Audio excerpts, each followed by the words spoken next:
Do you have any thoughts on face masks? Everyone does, right? I don't mean, do you like wearing them?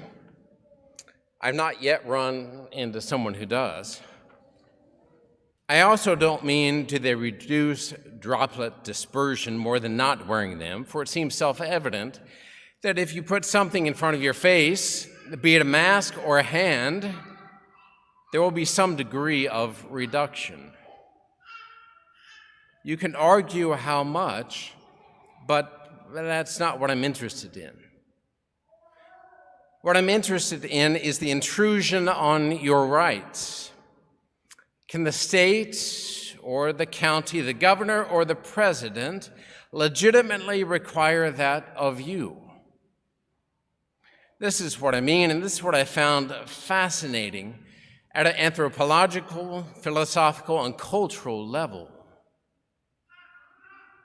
Absolute resistance to that requirement, not just debating which environments are more conducive to the spread of the coronavirus and therefore could benefit more from face masks, not that, but absolute resistance in the name of freedom discloses at least partial blindness to the nature of freedom for human beings.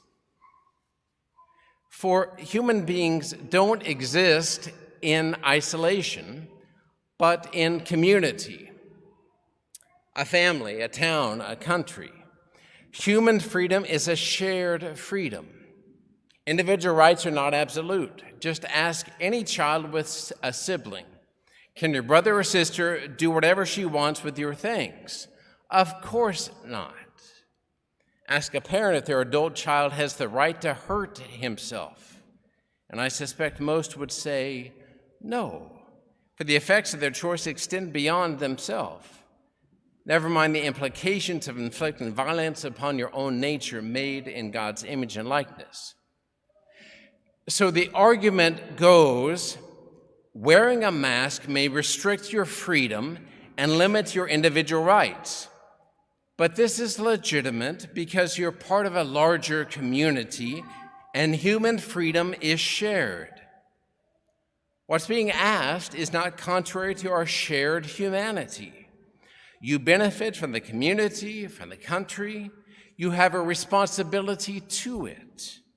Do your duty, wear a mask. You could hurt me or someone who loves you or someone you don't even know yet. So the argument goes, albeit at a little deeper level than most Instagrams, Facebook posts, or tweets. What's been fascinating to me is observing the opponents and proponents of wearing face masks.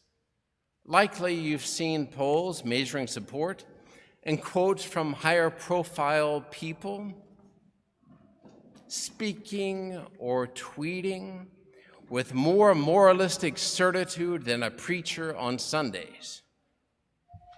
You can Google many more. Here's just one example. Jennifer Aniston, who became famous on the NBC sitcom Friends, she wrote, "I understand masks are inconvenient and uncomfortable, but don't you feel that it's worse that businesses are shutting down, jobs are being lost, healthcare workers are hitting absolute exhaustion, and so many lives have been taken by this virus because we aren't doing enough? There are many people in our country refusing to take the necessary steps to flatten the curve and keep each other safe. People seem worried about their rights being taken away by being asked to wear a mask.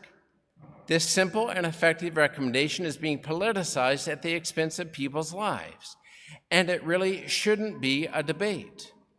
If you care about human life, please just wear a mask and encourage those around you to do the same." Now, who says our country is morally bankrupt? That was quite a moral exhortation. Human life is valuable, freedom is shared, and our ability to choose has limits. Nowhere is this more radically apparent than in a baby in her mother's womb, dependent as the baby is, as we all were, on mom's respect for our shared freedom and the limits of her ability to choose. If caring for human life in the pandemic is a moral imperative, something we must do, why is it not for the life developing in the mother's womb when all the data we have demonstrates that that life is human too? And doesn't the data suggest, even just at the level of self-preservation, that our country is terribly short of young workers to support the social security of the retired and elderly? If our policies and executive orders are data-driven, wouldn't they reflect this?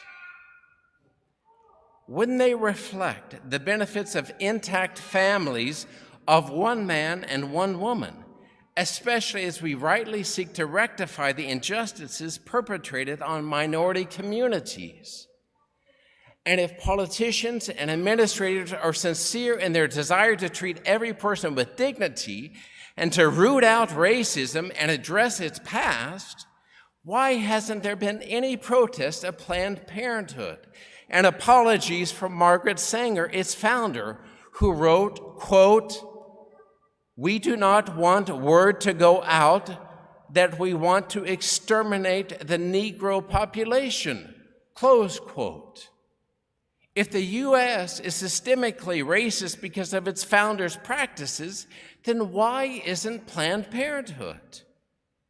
When Robert E. Lee is well known to have deplored slavery as an evil, while Margaret Sanger is well known to have deplored blacks as such, why is Nancy Pelosi leading the charge to remove the statue of Lee from the Capitol, but not Sanger from the Smithsonian?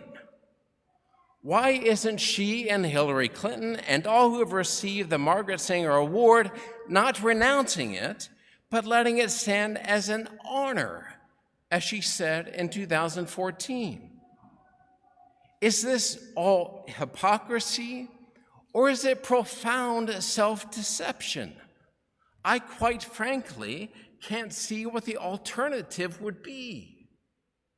On what grounds can I be forced to wear a mask, for it's my body and my respiratory rights? And the data-driven approaches of many seem awfully similar to ideology, tyranny, and duplicity. Do you see the contradiction and the confusion in which we live? Friends, this weekend we celebrate our independence. And through a stroke of providence, we're given these words of Jesus. "Come to me, all you who labor and are burdened, and I will give you rest. Take my yoke upon you and learn from me, for I am meek and humble of heart, and you will find rest for yourselves. For my yoke is easy and my burden light." They're providential words, words which at first glance seem contradictory. How can being yoked and burdened to anything have anything to do with independence and freedom? Yet they're not contradictory, but paradoxical. They go together in a surprising way, a way that we have just noticed. For human beings are all yoked to something or someone, be it an ideology, be it deception, be it hypocrisy, or be it even the yoke of our fallen, flawed self. It's in this context that the God who became a human being says, "Come after me. Take on my yoke of truth, which will steer you free from false freedoms and the burden of fallen and confused humanity."